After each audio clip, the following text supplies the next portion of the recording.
So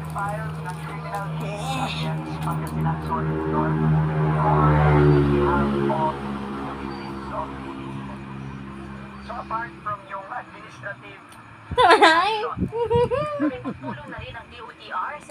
Walang magawa kundi mag-cellphone pagkatapos ng hapunan. Ah, grabe, oy.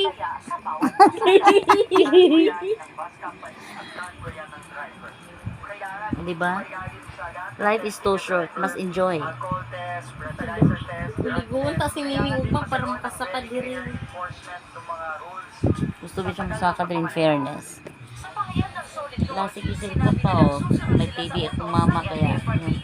Para sa may mga booking, maaari silang mag-request ang cancellation ng kanilang biyahe. Nakikidalamhati rin nila sila sa lahat ng mga nawalan ng mahal sa buhay at inaako ang responsibilidad sa trahedya. Nagsala naman ang mga kaanak at Ang among ampon. ng mga nasawi sa insidente. Hindi matanggap ni Ricky Duran ang sinabi ng kanyang asawa at dalawang anak. Yung tiyong mo na. Nantok siya.